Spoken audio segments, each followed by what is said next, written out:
quiero compartir basándome en el libro de Romanos capítulo 6, versículo 7.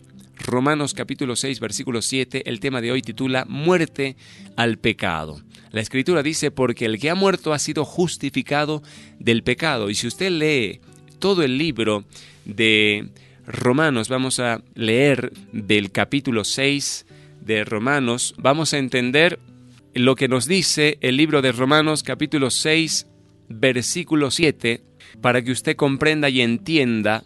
Amén.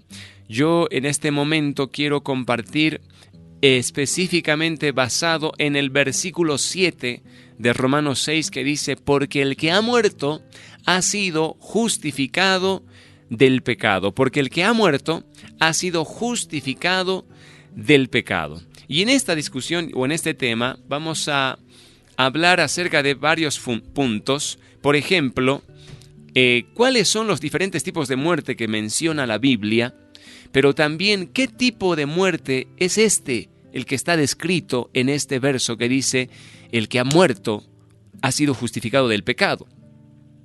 ¿En qué consiste esta muerte al pecado? Eso es lo que vamos a ver, y lo que está incluido en ella. Y finalmente, ¿cómo se efectúa esta muerte al pecado? Amén. Así que, ¿cuáles son los diferentes tipos de muerte o cuáles son las muertes que menciona la Biblia? ¿Por qué tenemos que diferenciar los diferentes tipos de muerte para que podamos entender y enfatizar lo que significa muerte al pecado? Porque hay varios tipos de muerte que menciona la Biblia. Uno de ellos es la muerte natural. La muerte natural es la muerte del cuerpo. Es sencillamente cuando uno parte de esta vida, ¿sí? Hay una separación de los vivos y de los muertos. Los que mueren son separados de esta vida y ellos son sepultados, enterrados, y sus almas, según lo que hayan hecho, van a ir delante del trono de Dios directamente, y Dios, por las obras o por la fe que encuentra en ellos, los va a enviar, ya sea al paraíso, al cielo o al infierno, a ese lugar de tormento. La muerte natural es la muerte del cuerpo. Amén. Es la separación de la vida de ese cuerpo en esta tierra. La muerte espiritual. ¿Cuál es la muerte espiritual? Esta es la muerte en el pecado.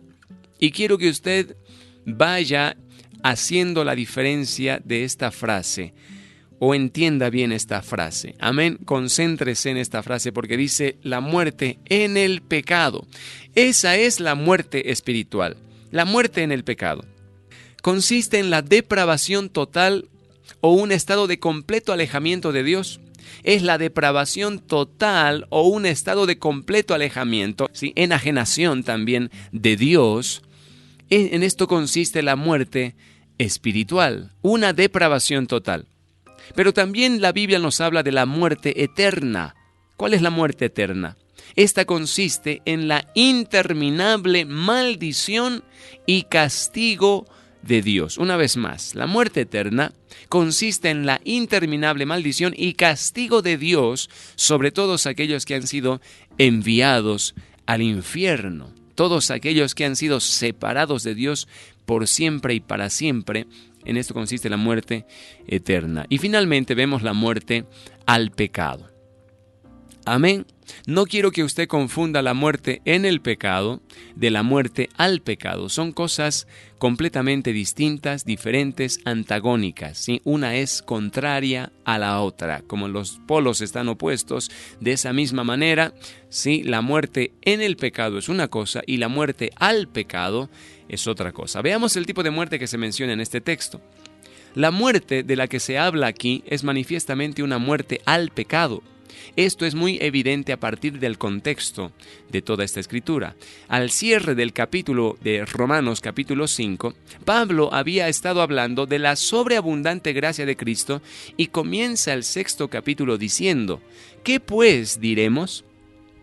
¿Perseveraremos en el pecado para que la gracia abunde? Dios no lo quiera, dice. ¿Cómo los que hemos muerto al pecado viviremos aún en él? Aquí Pablo está hablando de los que están vivos y sin embargo están muertos al pecado. Le está hablando a seres vivos, pero que están muertos al pecado. Hablo de que habían recibido un bautismo en la muerte de Cristo. Esta gente era cristiana, esta gente era nacida de nuevo, y que por ese bautismo espiritual se habían establecido solemnemente aparte o se habían consagrado a la muerte de Cristo. Estaban unidos en la muerte de Cristo, estaban identificados en la muerte de Cristo. Esto es tan importante establecer y vamos a ir poco a poco entendiendo qué significa estar consagrados o identificados con la muerte de Cristo. También dice la Escritura y continúa: ¿no sabéis que todos los que hemos sido bautizados en Cristo Jesús hemos sido bautizados en su muerte, porque somos sepultados juntamente con Él por el bautismo en la muerte? Que como Cristo resucitó de los muertos por la gloria del Padre, así también nosotros andemos en novedad de vida. Porque si fuimos plantados juntamente con Él en la semejanza de su muerte, escucha bien, así también lo seremos en la semejanza de su resurrección. Sabiendo esto, que nuestro viejo hombre fue crucificado juntamente con Él. Yo quisiera que tú cierres un momento tus ojos y tú veas esta figura. En la muerte de Cristo, en la crucifixión de Cristo, cuando Él fue traspasado en sus manos y pies, nosotros estábamos también ahí, nosotros nos identificamos juntamente con su muerte. Nosotros nos posicionamos en ese lugar para que el cuerpo del pecado sea destruido. Y que de aquí en adelante no debemos servir al pecado, porque el que ha muerto, dice, ha sido justificado del pecado, ha sido libre del pecado, ha sido hecho justo, ha sido traspasado de esa condenación, ha sido posicionado en un lugar donde no hay condenación sobre esta persona. No hay, todo de lo que se le inculpa es puesto de lado y es tratado como justo, como si nunca hubiera pecado. Eso significa estar identificados en la muerte de Cristo Jesús. Ahora bien, si hemos muerto con Cristo, creemos que también viviremos con Él. Él habla de ellos como no solo muertos. El apóstol Pablo habla de ellos como no solo que están muertos, sino que por el bautismo espiritual están enterrados en la muerte de Cristo, sepultados en la muerte de Cristo. Y para llevar la idea todavía mucho más lejos al respecto del pecado, Él habla de ellos como plantados en la semejanza de su muerte y crucificados con Él para que el cuerpo del pecado sea destruido, o más bien sea aniquilada su expresión. Y luego agregan las palabras del texto: ahora que han muerto, han sido justificados del pecado. En muchas Biblias, en el margen, está escrito: están justificados del pecado. Y el término de justificación, que aquí se traduce, puede ser descrito como hechos justos. Amén. Hechos justos. Ya no son culpables, sino hechos justos. Toda esa declaración de culpabilidad sobre ellos, toda esa acusación de la cual ellos eran vistos como culpables de haber transgredido la ley, es puesta de lado, es quitada de lado, y delante de Dios son tratados como justos porque son hechos justos por la muerte de Cristo en la cruz del Calvario. Está claro entonces en este sentido que Pablo está hablando de los que habían sido así bautizados por el Espíritu Santo para estar crucificados, enterrados, muertos al pecado. Amén. ¿En qué consiste esta muerte entonces? Resumiendo todo lo que hemos dicho, la muerte al pecado consiste en la aniquilación del egoísmo y el reino del amor perfecto hacia Dios y al hombre en el corazón y en la vida. Una vez más, la muerte al pecado consiste en la aniquilación del egoísmo y también consiste en que el reino en nosotros, un reino de amor, ¿sí?, se produce, es ese amor perfecto hacia Dios y un amor perfecto hacia el hombre en el corazón y en la vida. Se traduce en forma interior como un estado de obediencia a Dios, un estado de amor hacia los hombres, y en la vida exterior se traduce esto con nuestras obras. Amén. Amamos a la humanidad, aquel que ha sido muerto al pecado. entonces nace a una nueva vida, nace a esa vida cristiana, nace a esa vida con el carácter de Dios, el carácter de la benevolencia, que significa buscar el mayor interés, o mejor dicho, la mayor gloria de Dios y el mayor bienestar para la humanidad. Eso es benevolencia, buscar el mayor bien para la humanidad y la mayor gloria para Dios. Es en este estado el que ha nacido de nuevo, en el cual se encuentra el que ha nacido de nuevo, porque ha muerto al pecado, ha muerto al egoísmo, ha muerto a esa vieja naturaleza, a esa antigua naturaleza. No en el sentido de que el cuerpo realmente viene a estar en un estado inexistente, no, sino que esa expresión del egoísmo ha sido aniquilada. Amén, a través de la cruz. Y vamos a ir poco a poco desarrollando este mensaje para que se entienda. ¿Qué está incluido entonces en esta muerte al pecado? La muerte al pecado es lo opuesto a la muerte en el pecado. Una vez más, la muerte al pecado es lo opuesto a la muerte en el pecado. La muerte en el pecado implica vivir para sí mismo. Este es el estado del egoísmo.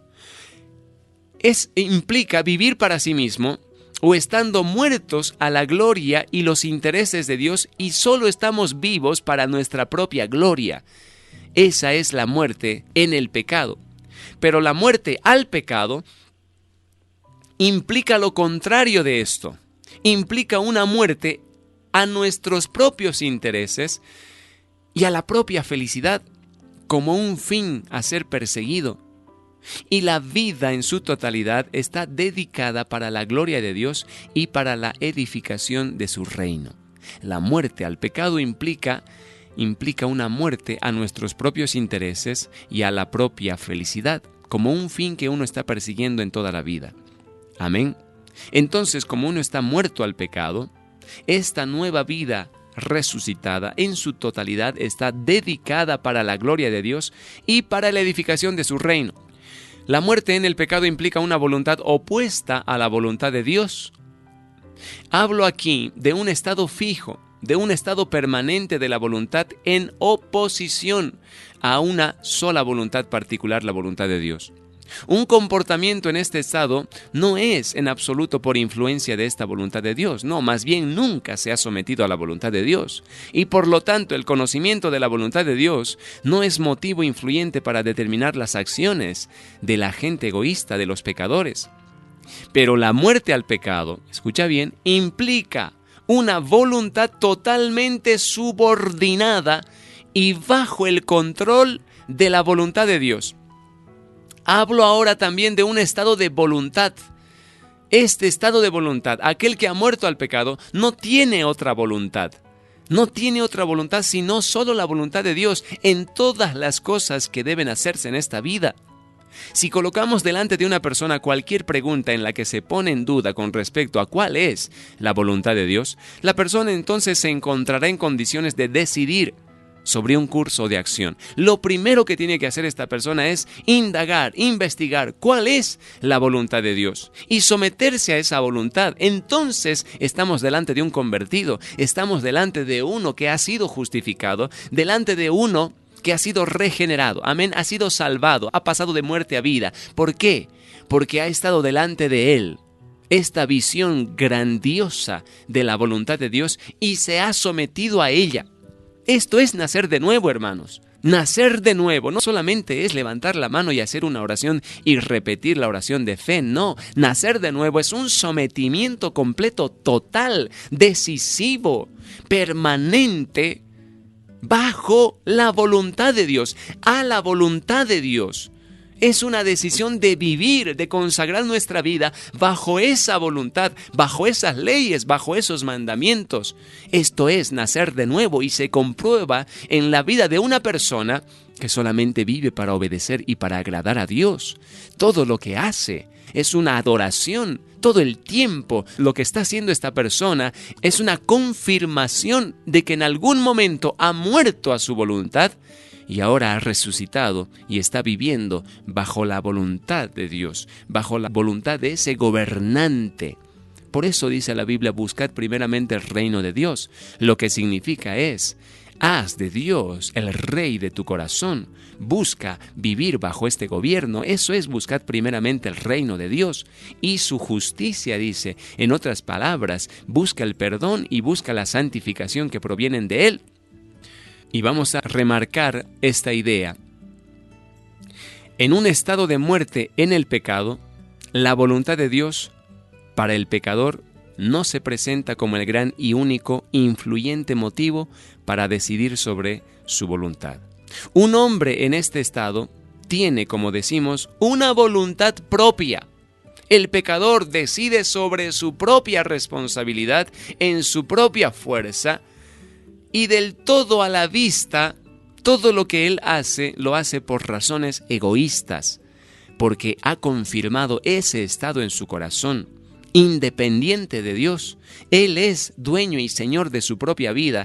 Ese es el estado del pecador.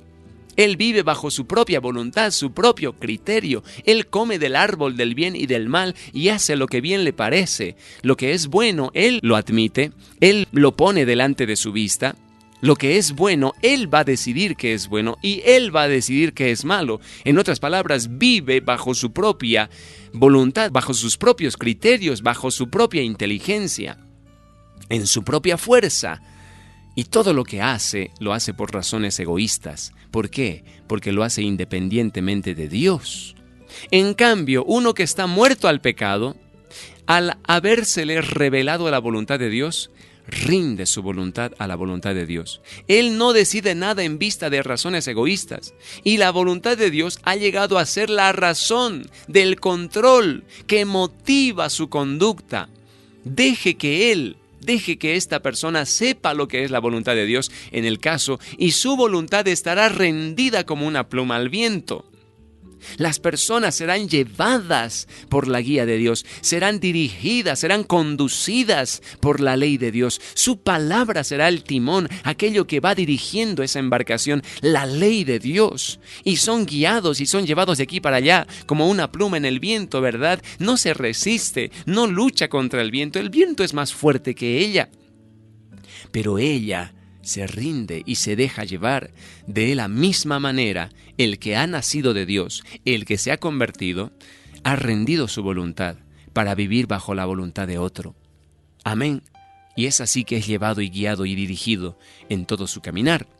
La muerte en el pecado, hermanos, yo creo que ya ustedes están notando la diferencia de lo que es la muerte en el pecado y la muerte al pecado. La muerte en el pecado es la situación o el estado del pecador, del egoísta. Y la muerte al pecado es el estado del cristiano y del convertido. Una vez más, la muerte en el pecado implica un estado de autocomplacencia de la mente. Consultar la propia felicidad, la reputación y los intereses propios es natural para el que está muerto en el pecado. Para el pecador esto es natural. Él siempre va a estar mirando cómo va a ser más feliz en esta tierra, cómo va a adquirir más reputación, fama, cómo va a adquirir más dinero. Siempre va a estar luchando por sus propios intereses y esto es natural. ¿Por qué? Porque está muerto en el pecado. El estado de su corazón es de una completa consagración al egoísmo. Él vive en esa naturaleza, se mueve en esa naturaleza, perpetúa esa naturaleza en su propio ser. Si un hombre fuese invitado, vamos a poner un ejemplo, a una cena, tú lo encontrarás listo para luchar por el mejor puesto. ¿Por qué? Porque es egoísta, es pecador. Y se apresura a obtener el mejor asiento en la primera mesa, en la primera fila, consultando su propia comodidad, su propio placer, su propia felicidad. Esta es la ley de su mente. Y en 10,000 maneras este estado de ánimo será desarrollado en él. No solamente en el lugar donde en ese momento se encuentra, en una cena. Tú lo vas a ver a él, persiguiendo sus propios intereses, buscando su propia felicidad en el negocio, en la familia, con los amigos, en sus transacciones, en todo lo que él hace. La ley de su mente es el egoísmo. Él vive para sí. Él quiere usar a la gente para su propia felicidad, para que todo el mundo trabaje para la felicidad de esta persona. Es un aprovechador incluso de la familia, de los amigos y de todo lo que tiene alrededor. El egoísmo es la ley de su vida. Pero una muerte al pecado Escuchen bien, esto es lo contrario. Este es el carácter ya del cristiano. Muerto al pecado. Una muerte al pecado implica un estado de abnegación de la mente, una disposición a dar a otros la preferencia, una elección para dar cabida a otros, bendecirlos, beneficiar a los demás, a costa del interés propio o del autobeneficio. La persona ya no vive con esa ley en su mente de autogratificarse, autocomplacerse, el autobeneficio. No. Él vive ahora para los demás, beneficiar a los demás, ayudar a los demás, buscar la salvación de los demás, procurar su bienestar. Esto es lo que busca el que ha nacido de Dios, porque tiene el carácter de Dios. El carácter, el corazón de Dios es benevolente. Él vive por la felicidad de los demás, para la felicidad de los demás. Quiere asegurar la felicidad de todos. Ese es su respirar continuo de Dios, el latir de su corazón. Por eso vive, por eso planifica, por eso piensa, por eso existe Dios. La muerte en el pecado, hermanos, implica la real y práctica entrega de nosotros a nosotros mismos. Esta es la muerte en el pecado. Pero la muerte al pecado es la real y práctica entrega de todo nuestro ser a Dios. La muerte en el pecado implica el amor de nuestra propia reputación, pero la muerte al pecado implica morir a la reputación como Cristo mismo lo hizo. Él vivió aquí no para ensalzar su propio nombre, sino el nombre de Dios. Buscaba la gloria de Dios, el honor de Dios. Y todos los que son perfectos de corazón buscan lo mismo. Abraham vivía para Dios, Moisés vivía para Dios y para el bienestar del pueblo. Lo mismo Elías, lo mismo Juan el Bautista, Cristo Jesús, los discípulos, todos aquellos que recibieron la naturaleza divina, tienen esta característica. Ya no viven por su propia reputación, viven por el honor de Dios, la reivindicación de su nombre, exaltan el nombre, buscan la gloria de ese nombre. Ahora, la muerte en el pecado implica vivir considerando también las posesiones, lo que tenemos, como si fueran nuestros y de nadie más. Pero la muerte al pecado implica ver nuestras posesiones y administrarlas como pertenecientes a Dios. Ya ni siquiera nosotros nos pertenecemos a nosotros mismos, dice la Biblia, ¿verdad? Nuestro templo es templo del Espíritu Santo. Por eso dice el que atenta con ese cuerpo, atenta contra su propia vida, porque ni te pertenece, tus miembros ya le pertenecen a Dios, están consagrados para Dios, tu alma, tu ser, todo es de Él. ¿Cuánto más pues tus posesiones y todo lo que tienes en esta vida? Tú eres un simple administrador. Tienes que administrar bien lo que Dios te da, pero no consideres que es tuyo en realidad, considera que es de Dios. Y tú verás que no estarás atado más a las cosas de esta vida, no estarás atado a lo terrenal. Tú serás verdadero, tú serás íntegro, tú serás verdadero hijo de Dios. No aquellos que dicen, mi vida le pertenece a Dios, pero están siempre calculando dar menos en la ofrenda, están siempre tratando de restarle al diezmo. Peor cuando se dice hermanos. Fíjense cómo vivía la iglesia primitiva. Ellos, vendían sus posesiones y traían a los pies de los apóstoles para que sea administrado ese dinero a favor de los pobres, de los necesitados. Pero ¿qué es lo que hoy en día la gente respondería al respecto? La gente diría, no, somos hijos del rey, tenemos derecho de disfrutar y de tener todo lo mejor. Dios nos lo da, es nuestro. Es nuestro, dice, y tienen esa filosofía de rico. Vamos a ensanchar nuestro territorio, vamos a ensanchar nuestros almacenes y vamos a meter ahí, vamos a juntar ahí todo lo que tenemos. Pero dice que en ese momento, cuando él pensaba así, él decía, alma mía, deleítate, come, bebe, regocíjate. Y una voz del cielo le dice, necio, necio, ¿no sabes que hoy vendrán por tu alma? Y todo lo que dice ser tuyo, ¿de quién será? Por lo tanto, hermanos, ahí ustedes van a ver y ustedes pueden examinar su propia vida y ustedes pueden sacar, como se diría, un diagnóstico de lo que realmente son. Si ustedes se examinan y ustedes tienen esta ley en su corazón, de que viven atados a las posesiones de esta tierra, yo les digo, ustedes deben nacer de nuevo. Pero si ustedes consideran que todo lo que tienen es de Dios, entonces ustedes realmente son administradores de Dios, han venido a ser hijos de Dios. Todo aquel que es nacido de Dios espera otra patria, dice. Amén, mira con sus ojos al futuro. Él sabe que no es de este mundo, él sabe que no pertenece a esta tierra, él sabe que tiene una ciudadanía celestial, está de paso por este mundo. Esa persona vive como si fuera un moribundo. ¿Y para qué viven? ¿Cuál es el pensamiento de los moribundos? ¿Alguna vez alguien ha estado delante o al lado de una persona que tenía poco tiempo de vida y que estaba ya prácticamente muriendo? ¿Cuál es el estado de estas personas? ¿Acaso siguen luchando por las cosas de esta vida? ¿Acaso siguen soñando por tener más casas y más autos? ¿Acaso siguen planificando, siguen ejerciendo su fuerza para seguir consiguiendo y teniendo cada vez más y seguir acaudalando? ¡No! ¡No! ¿Qué es lo que ellos piensan en ese momento? Ellos piensan tal vez en sencillamente estar rodeados de su familia. Ellos tal vez piensan en tener un vaso de agua y poder saciar su sed, tener un plato de comida en ese momento que solamente les satisfaga el apetito, nada más. Tal vez en sus últimos momentos ellos quieren establecer que sus hijos se amen, que sus familiares estén unidos. Ellos más bien, al contrario, están pensando en la vida después de la muerte, en qué será de su estado después de la muerte, dónde irá a parar, si realmente ha hecho lo mejor en esta vida, si merece entrar al cielo. Estas son las cosas en las que piensan los moribundos. Y si está seguro de su salvación, entonces pensará en la salvación de sus más allegados, de los que ama, de sus hijos, de sus nietos, y estarán allí. Estarán tratando de influenciar en sus últimos minutos, en sus últimas palabras.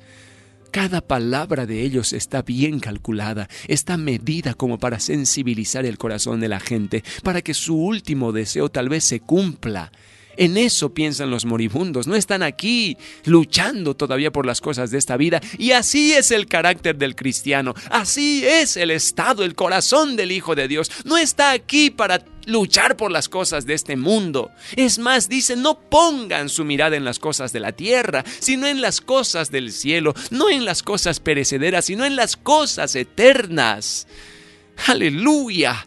Que Dios pueda traer ese pensamiento, que Él nos haga reflexionar, que Él imprima estas verdades en nuestro corazón, que nos sacudan estas verdades para entender realmente cómo fue la dedicación de los primeros apóstoles, su abnegación, su entrega, su sacrificio, su consagración total a la predicación, su dedicación a salvar las almas, aleluya, el ardor, el fuego que había en ellos, la pasión que había en ellos. ¿Tú crees que el apóstol Pablo estaba persiguiendo empresas, tratando de construir empresas, tratando de edificar industrias? No, era el hombre más sabio de la tierra tal vez en aquel tiempo, pero su sabiduría, hermanos, le hacía entender que las cosas de esta tierra son pasajeras, son vanas.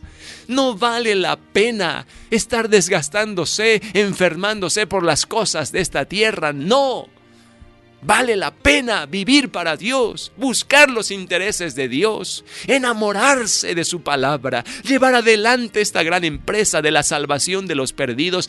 Para eso vale la pena vivir, y en esto piensan y consideran los verdaderos cristianos. Ahí establecen su verdadero carácter, lo confirman. Ellos quieren vivir para Dios.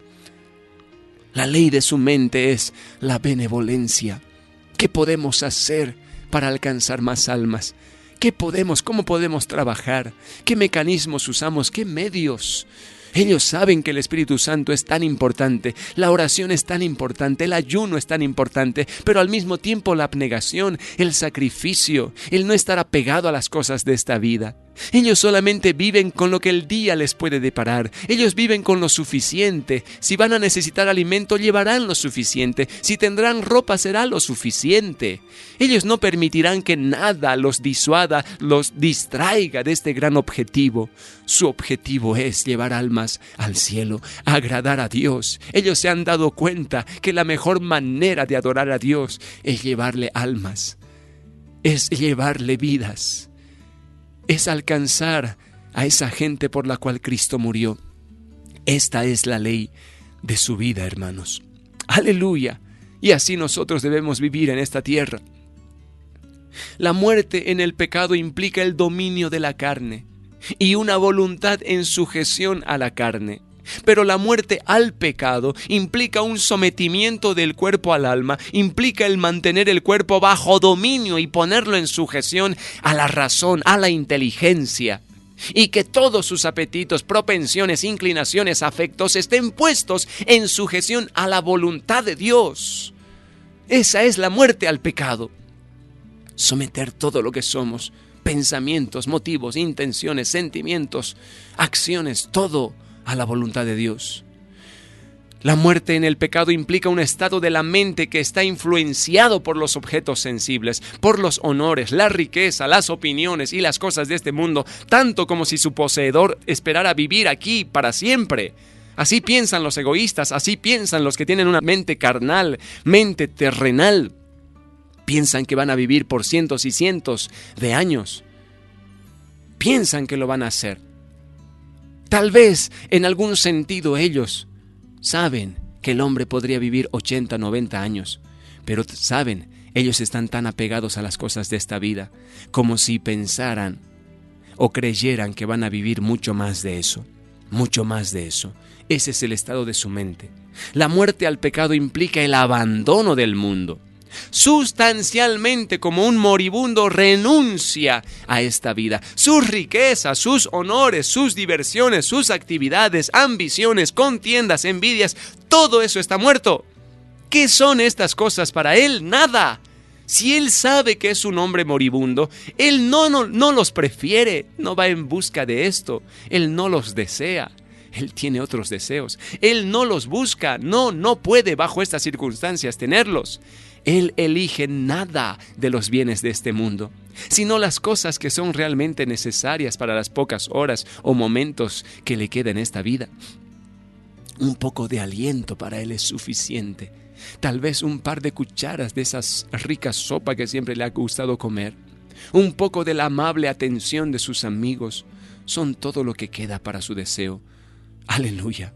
Ahora la muerte al pecado implica renunciar a todo deseo, toda expectativa de riquezas, de honores, toda búsqueda egoísta en este mundo.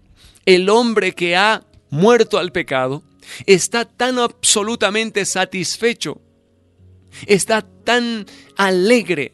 Escuchen bien, él no compite por las cosas terrenales, tanto como un hombre en su lecho de muerte no compite.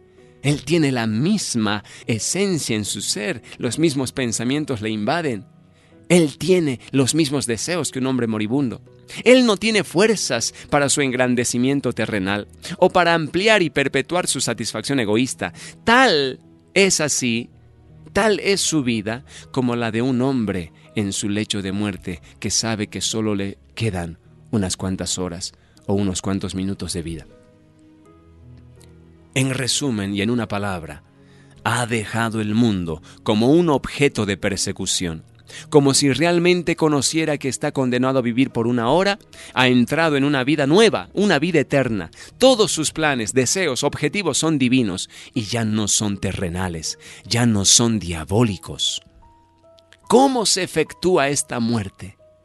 ¿Cómo las personas pueden entrar y ejercer este estado de ánimo, este estado de muerte al pecado? Esta es tal vez una de las más grandes preguntas, más importantes preguntas que debemos responder.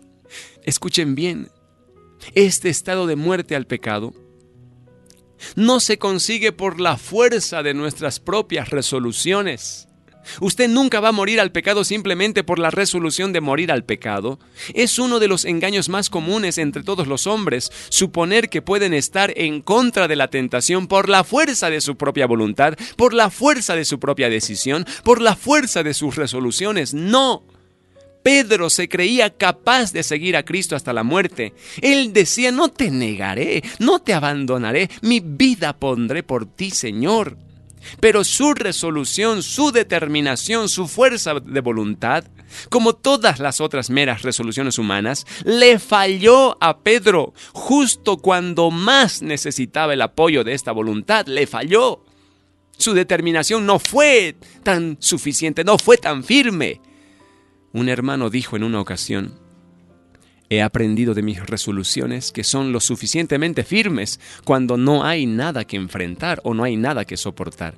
Justo cuando yo no necesito de su apoyo, mi determinación es fuerte, pero siempre me fallará cuando más lo necesito. Simplemente cuando tengo un juicio que exige su poder, que me sostenga la determinación, me parece que esa determinación se diluye como el agua, se esparce como el viento. En otras palabras, no sirven para nada, dice.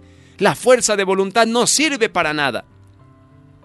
Este estado de ánimo nunca se alcanzará por cualquier esfuerzo sin ayuda. El pecado ha tenido demasiado tiempo el dominio sobre nosotros. Nuestros poderes fueron demasiado esclavizados por su tolerancia prolongada. El pecado ha sido demasiado tiempo nuestro maestro. Él ha sido demasiado tiempo nuestro amo y Señor para ser puesto en el suelo por cualquier esfuerzo sin ayuda. Es imposible. Pero ¿cómo se consigue este estado de ánimo entonces? ¿Cómo podemos estar muertos al pecado? Este estado de ánimo es efectuado, hermanos, por el bautismo del Espíritu Santo. ¡Aleluya! El bautismo del Espíritu no implica la dádiva de los dones milagrosos. Algunos parecen suponer que el bautismo es esto. Los apóstoles poseían dones milagrosos antes de ser bautizados con el Espíritu Santo. El poder de los milagros puede o no puede ser incidental al bautismo espiritual, pero de ninguna manera constituye una parte de él. Tampoco el bautismo espiritual implica una gran expectación de un acto arbitrario de Dios sobre nosotros. Nosotros no venceremos el pecado porque Dios con una vara mágica haga que nosotros en algún momento tengamos otros pensamientos, no. O tengamos más fuerza de voluntad, no. Él no viene arbitrariamente, porque si no, no tuviéramos libre albedrío, no tuviéramos libre voluntad de decisión, no seríamos agentes morales, seríamos simplemente robots. Él no viene. Una expectativa para pensar que Dios milagrosamente nos va a cambiar es absurdo.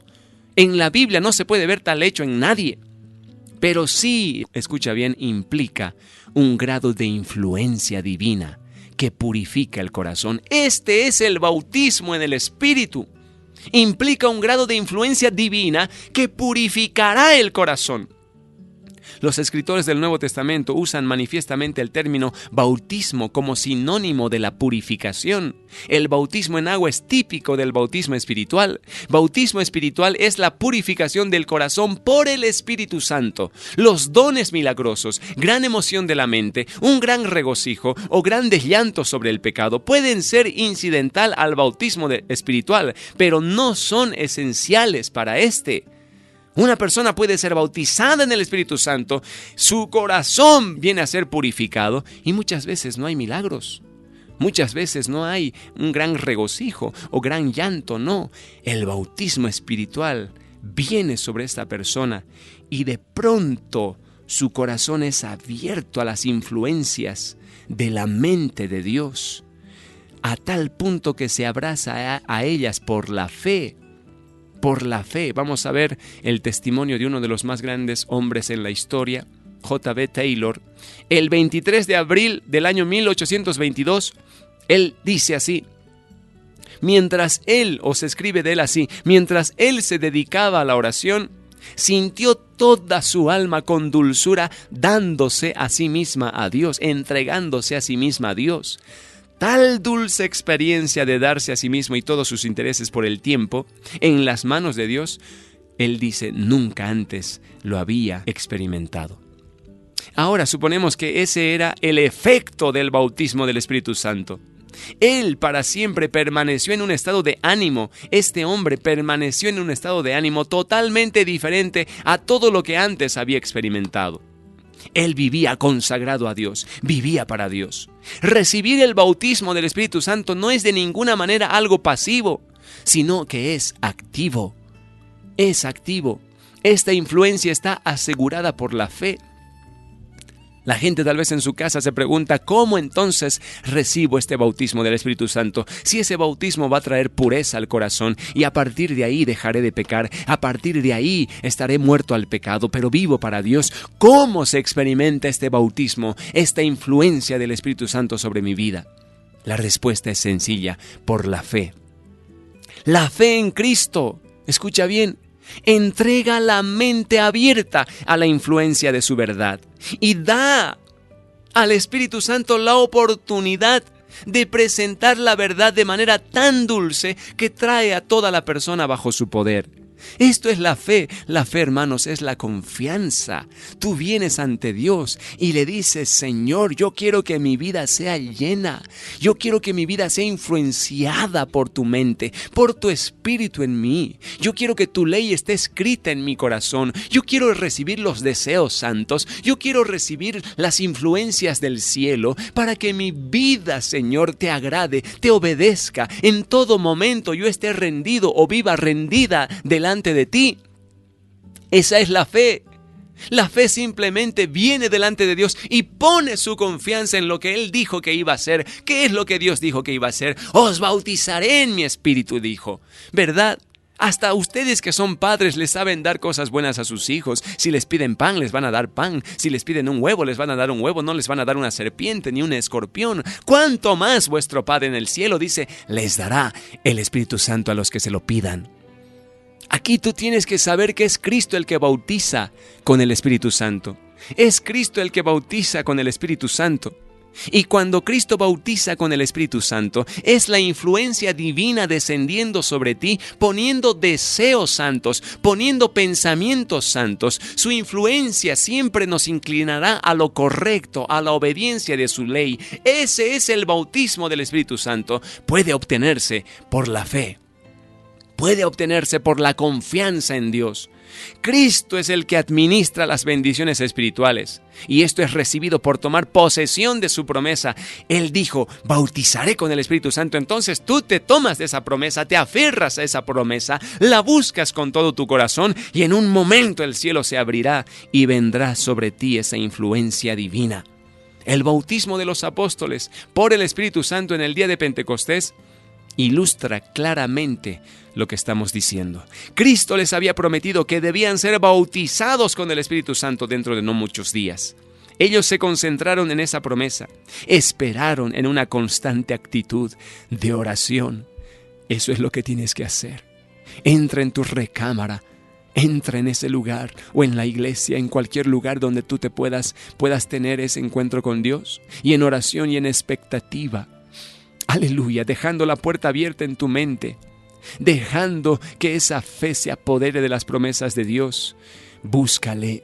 Ahora Cristo ha dado a todos los creyentes una gran cantidad de promesas del don del Espíritu Santo.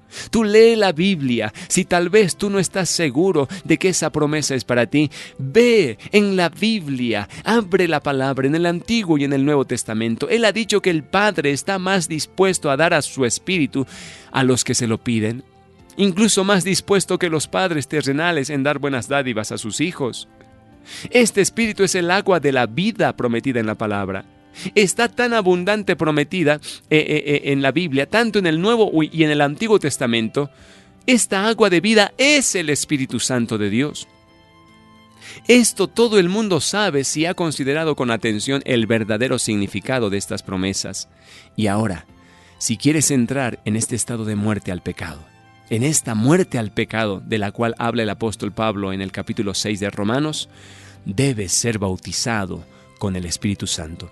Si quieres ser bautizado con el Espíritu Santo, tienes que fijar tu atención en las promesas de Cristo y apoderarte de ellas por la fe, con el alma abierta, venir y recibir su influencia. Párese usted con la máxima confianza en su promesa de darle de la fuente de agua de vida gratuitamente. Y cuando se haya apoderado de esta promesa, asegúrese de no dejarla ir o dejar que su confianza sea sacudida, removida, hasta que sienta una conciencia que usted está bautizado en su muerte. Usted está bautizado por el poder del Espíritu Santo y usted está unido a la muerte de Cristo en esa cruz del Calvario. Él murió una sola vez y para siempre, dice. La muerte ya no está en su futuro, está en el pasado. Ya no morirá más. En otras palabras, ha roto con el pecado una vez y para siempre. De la misma manera nosotros, identificados en esa muerte, porque dice, ¿no?, que Dios le plació poner en ese cuerpo el pecado. Así que, si uno también muere al pecado, lo debe hacer una sola vez y para siempre. Y a partir de ahí vivir en esta nueva vida, en esta nueva o novedad de vida en Cristo Jesús, en el poder de su resurrección, para hacer las cosas que a Dios le agrada, ya no las cosas que nos agradan a nosotros. Para terminar, en la conexión de este texto que el apóstol nos muestra, capítulo 6, verso 7 de Romanos, Pablo habla de sí mismo y de los demás como muertos al pecado, libertados del pecado. Ellos no podrían hablar de esta experiencia si no hubieran experimentado esta muerte al pecado. Si la muerte al pecado no implica la entera santificación, hermanos, entonces, ¿qué es lo que implica la entera santificación? Como la muerte en el pecado está en consonancia con las personas haciendo muchas cosas en este mundo, mucha gente considera que esto o aquello es justo y por eso lo realizan. Están muertos en el pecado. Su conciencia está muerta a las cosas divinas, no porque en realidad no tienen conciencia, sino que está tan aplastada por esta mente carnal, está tan subyugada a los sentidos, a la sensibilidad, a la satisfacción de los hombres que no puede. Su voz es demasiado débil. Escuchen, la historia de Pablo confirma la profesión que aquí él hace de estar muerto al pecado. Ustedes van a ver repetidas veces en la Biblia cuando él dice: les hablo, hermanos, con limpia conciencia. Sean imitadores de mí, así como yo soy de Cristo. Dice: doy testimonio con limpia conciencia de que me he comportado delante de ustedes de una manera recta. Estoy libre de la sangre de todos. ¿Cómo podría decir esto el apóstol Pablo si no hubiera cumplido con su deber? ¿Y cuál era su deber? Vivir en obediencia y bajo la voluntad de Dios. Él cumplió con todo eso. Él es un ejemplo vivo. Si alguien se preguntara, bueno, ¿quién podría vivir sin pecar en esta vida? Usted puede simplemente observar el ejemplo y la vida del apóstol Pablo. Y muchos de los otros apóstoles vivieron sin pecar. Rompieron de una vez y para siempre con esa alianza con el pecado. Rompieron esas cadenas, salieron libres. Fueron libres de ese amo que antes los dominaba. Ese amo les decía lo que tenían que hacer. Satanás era el amo y es el amo de todos aquellos que hoy en día están perdidos. Hoy en día no tienen a Cristo en el corazón. Hacen lo que su amo les pide, lo que su amo les exige. Muchos incluso por la fuerza de la determinación quieren cambiar y decir: no, yo sé que esto está mal y no lo voy a hacer. Y tal vez pueden estar firmes unos cuantos días, unas cuantas semanas o meses, pero de pronto viene la tentación, se concentra en un punto débil y logra vencer. Y ellos salen frustrados, salen derrotados, una vez más han fracasado y pueden estar completamente familiarizados con el testimonio de Romanos capítulo 7, ese hombre que todo el tiempo luchaba para hacer el bien, pero que no recurría a Cristo, sino que él, con su fuerza de voluntad, quería obedecer la ley, que terminó diciendo: miserable hombre de mí, miserable, porque quiero hacer el bien y termino haciendo el mal. Por eso hallo que en mis miembros hay una ley del pecado, dice, que me lleva bajo condenación. Miserable de mí, ¿quién me librará de este cuerpo de muerte? Y la palabra de Dios nos dice, en el último capítulo en el último versículo de ese capítulo 7 de Romanos, dice: gracias doy a Dios por Jesucristo, porque antes, dice, yo vivía bajo la ley del pecado. Pero ahora ninguna condenación hay para los que están en Cristo Jesús, los que no andan conforme a la carne, sino andan conforme al Espíritu. ¡Aleluya! ¡Aleluya! Solamente Cristo y el bautismo en el Espíritu nos puede hacer libre del pecado. Solamente Cristo, solamente su presencia, solamente su gracia. Todo es por gracia. Y ahora viene la invitación a todos aquellos que quieren morir al pecado. Ya saben cuál es el camino. Es siendo bautizados en su muerte. Es siendo bautizados por el Espíritu Santo de Dios. Es por gracia que uno obedece, es por gracia que uno se mantiene firme, es por gracia que uno puede vivir una vida que le agrade a Él. En nuestras fuerzas es imposible. Es imposible vivir una vida cristiana solo, sin la ayuda de Dios. ¿Por qué? Porque estamos completamente indispuestos. Nuestra carne es mucho más fuerte que nuestra voluntad. Entonces la voluntad cae rendida a esa influencia carnal y de pronto nos encontramos una vez más sumergidos en el pecado. Pero que esa voluntad se rinda a Dios, esa inteligencia se rinda a Dios, y ambos, dice, contrarrestarán a la carne, contrarrestarán a la sensibilidad, a las emociones, y las emociones vendrán bajo sujeción de la voluntad, tendrán el dominio de la voluntad, ya no serán más mandatarios, sino serán esclavos de la voluntad. Y si esa voluntad está rendida a Dios, como tiene que ser, como debería ser en alguien que está bautizado por el Espíritu Santo, entonces el único resultado de eso es un comportamiento que le agrada a Dios. Es una ruptura con el pecado, es una abstinencia del pecado para siempre. Y es vivir una vida en santidad, en obediencia a la ley de Dios. Eso es lo que pasa cuando uno es bautizado con el Espíritu Santo. Por lo tanto, aquí el remedio para esta gran enfermedad es el bautismo del Espíritu Santo. El bautismo del Espíritu Santo. Todos aquellos que están frustrados y viven derrotados, incluso van a la iglesia, pero tienen un pecado que les asedia, que todo el tiempo los va vigilando y en algún momento vendrá con toda su fuerza y caerán rendidos ante él. Gente que asiste a la iglesia, líderes, incluso pastores que están luchando con una debilidad.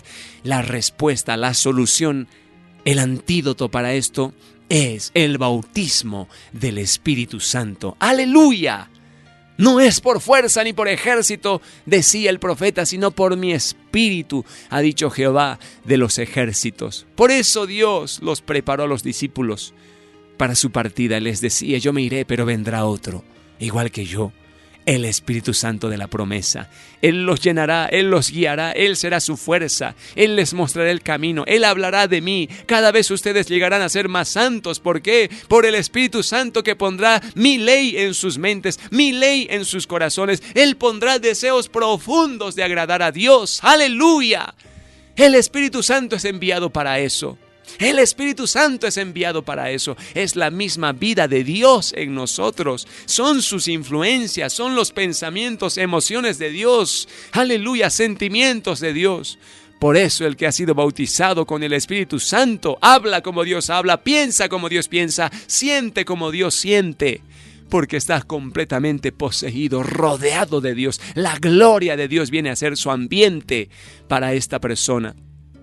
Es así que puede ejercer piedad, misericordia, compasión, busca a los perdidos, busca a los que están afuera, los trata de reconciliar con Dios.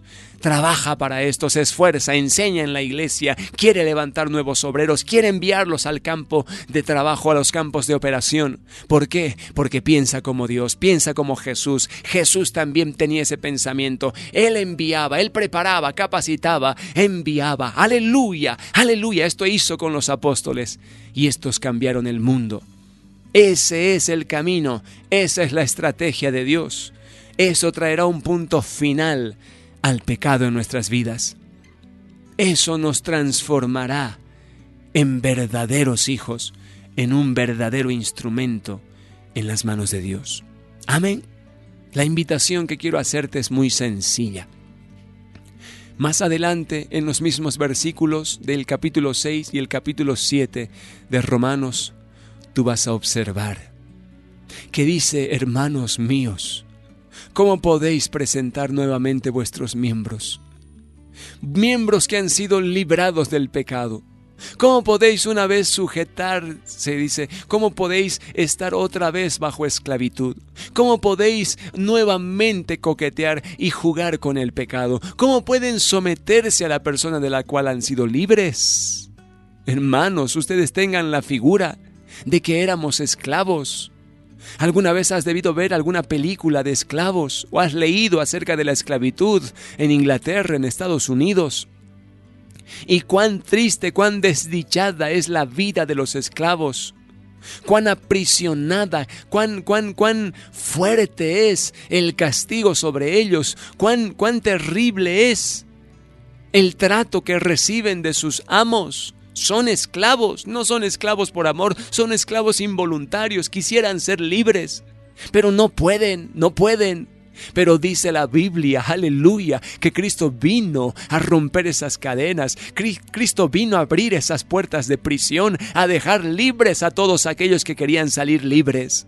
Y tú fuiste libre en el momento de la salvación. Tú fuiste libre en el momento de conocer a Cristo. ¡Aleluya! Él te llamó, tuviste la puerta abierta y corriste hacia Él, ¡Aleluya! Él te llamó con un llamamiento de amor, un llamamiento eficaz. Tu corazón fue traspasado por la obra que hizo por ti y tú fuiste corriendo hacia Él libre.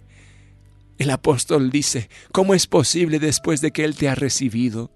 Te ha puesto un nombre nuevo, te ha cambiado tus vestiduras, ha sanado tus heridas. ¡Aleluya! ¿Cómo es posible que quieras una vez más someterte a ese amo perverso y malvado? Satanás, que lo único que quería es y quiere es tu destrucción. ¿Cómo puedes vivir bajo la influencia de él? ¿Cómo puedes presentar tu cuerpo una vez más bajo el servicio de Satanás? No puedes, has sido libre.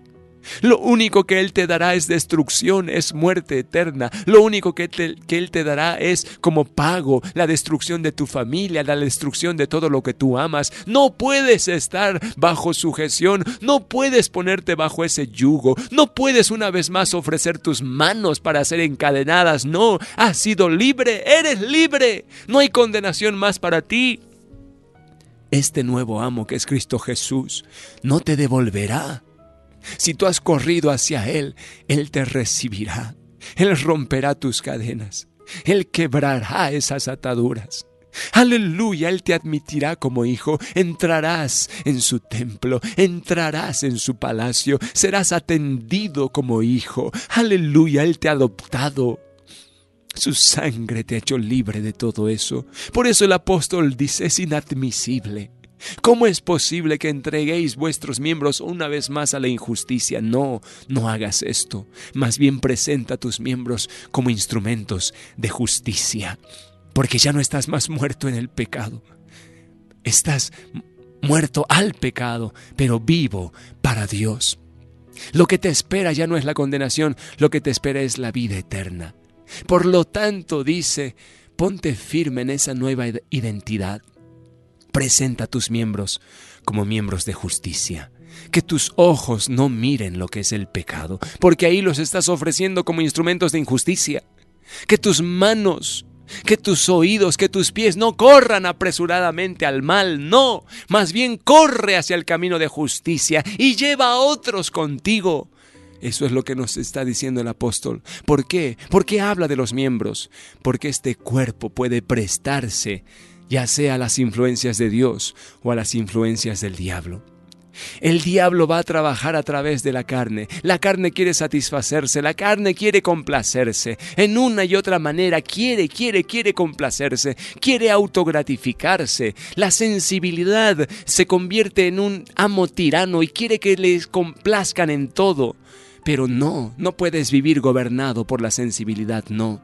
Debes vivir gobernado por Dios, gobernado por su ley, gobernado por la inteligencia. Y si haces esto, Él te recibirá. ¡Aleluya! Y tú confirmarás tu salvación por tus obras de justicia. Dios nos llama a un arrepentimiento. Dios nos llama a purificar nuestras almas y nuestros cuerpos. Amén. Porque dice, presentaos, dice espíritu, alma y cuerpo, irreprensible delante de Dios. Esto es la perfecta santidad, esto es la entera santificación. Solo se puede lograr por la obra del Espíritu. Tú tienes tu parte, claro que sí, pero el Espíritu Santo tiene la mayor parte. ¿Qué es lo que tú haces? Solamente te rindes por la fe a esa influencia. Le dices, bautízame, Espíritu Santo. Ya no quiero pecar más. Y solo contigo en mi vida no pecaré más. Ayúdame, bautízame, lléname de ti. Y en todo momento estaré pensando, Señor, en tu ley. Me deleitaré en tu palabra. Haré lo que tú me pides. Yo te amo, Señor, y por cuanto te amo, yo quiero agradarte en todo. Tú verás que el Espíritu Santo vendrá sobre ti, el amor de Dios te inundará y de pronto te verás haciendo lo que es correcto cada día, en cada momento. Amén. Que Dios te bendiga. Este llamado es para ti. Acércate a Dios, rinde tu corazón a Dios, no solamente para la salvación, sino también para el bautismo del Espíritu Santo. Aleluya. Queremos tomar unos minutos más. Nos han escrito y nos han llamado también para pedirnos, por favor, que podamos orar por el bautismo del Espíritu Santo y podamos guiar a la gente a este encuentro con el Señor Jesucristo. Así que vamos a rápidamente buscar a Dios en este momento, entregarnos por la fe a esta promesa, a apropiarnos de esta promesa, así como cuando tú te apropiaste de la salvación, ¿verdad? Le creíste a Dios, creíste que Él podía perdonar tus pecados, creíste que Él te podía sanar, creíste que Él podía restaurar tu hogar y ahora lo ves restaurado, te ves sanada, te ves salva. También puedes recibir el Espíritu Santo con la misma condición. Es por la fe. Cristo dijo: enviaré la promesa de mi Espíritu. Dentro de no muchos días seréis bautizados. Quédense en Jerusalén hasta que venga sobre vosotros el Espíritu Santo de la promesa y me seréis testigos. Ese Espíritu vino con tanta fuerza. Fue lo que Cristo dijo que fue para los discípulos.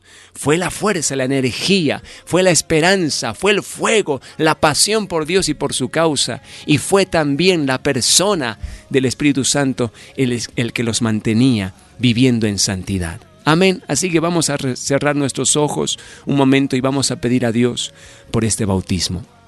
Dios del cielo, gracias te doy y quiero guiar a todo tu pueblo, Señor, a pedir este bautismo del Espíritu Santo. Aferrarnos por la fe, Señor, a esta gran promesa. Tú dijiste que ibas a enviar el Espíritu Santo. En muchas promesas nos hemos aferrado a ti y hemos visto el cumplimiento de esa promesa, porque nuestro corazón se abrió. Ahora también te abrimos el corazón. Oh Dios, sin el Espíritu Santo no podemos vivir una vida santa, no podemos ser testigos, no podemos vencer el pecado. El diablo es más fuerte, la tentación es más fuerte. Pero Señor, con tu Espíritu Santo lograremos vencer. ¡Aleluya! Nuestro amor a ti será más fuerte que el amor a la complacencia, que el amor a una simple satisfacción. Bendito Dios, envía tu Espíritu Santo ahora. Tu palabra dice: si ustedes saben dar cosas a sus hijos, lo que ellos les piden, cuánto más vuestro Padre les dará el Espíritu Santo. Dice: pedid y se os dará, buscad y hallaréis, llamad y se os abrirá. Oh Santo Espíritu, ven y desciende. Oh Santo Espíritu, ven y desciende. Toca nuestras vidas ahora, Señor, ahora, Señor. Levamos nuestras manos delante de ti, levantamos nuestro corazón a ti. Oh Señor, reconocemos nuestra necesidad. Sin ti nada podemos hacer. Envía tu Santo Espíritu, bautízanos ahora, Señor, desde la cabeza hasta los pies. Que venga ese fuego, que venga esa agua de vida, que venga esa presencia y nos tome.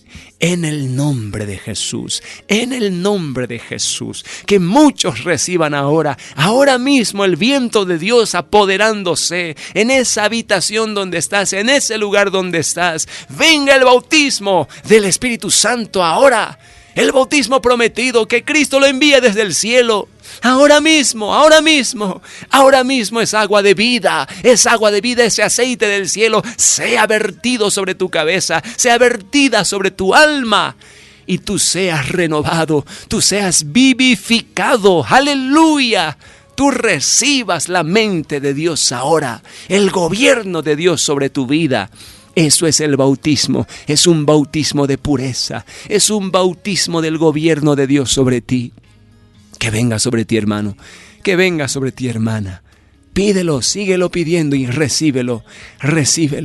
Por la fe también recíbelo. No te estoy diciendo que hagas declaraciones absurdas, no. No te estoy diciendo que hagas confesiones absurdas, porque así no se recibe. Se recibe de la misma manera que lo recibieron los discípulos. Ellos oraron y con expectativa miraban al cielo. Será hoy, será después, será mañana, pero vendrá. Y ellos querían que sea ese mismo momento. Tú no puedes recibir al Espíritu Santo esperando que venga el mes que viene o el año que viene, no. Ni siquiera de aquí a 2 días, ni mañana, no. Tú debes pedir que sea hoy, que sea hoy, que sea hoy, que sea hoy, que venga el Espíritu Santo sobre tu vida. ¡Aleluya! Esa es la fe, esa es la confianza absoluta que nos habilita a recibir de su Espíritu. Que Dios te guarde, que Dios te bendiga. ¡Aleluya! Y espero que si has recibido el Espíritu Santo puedas testificarlo, puedas escribirnos en un mensaje, puedas contarlo en la iglesia, puedas también llevar a otros a experimentar este bautismo. De esa manera viviremos una vida santa. Que Dios te bendiga y que Dios te guarde. Gracias a las personas que en sus casas han orado junto con nosotros. Amén. Nos vemos y continuamos el día de mañana. Y todas mis canciones, todo se lo debo a él.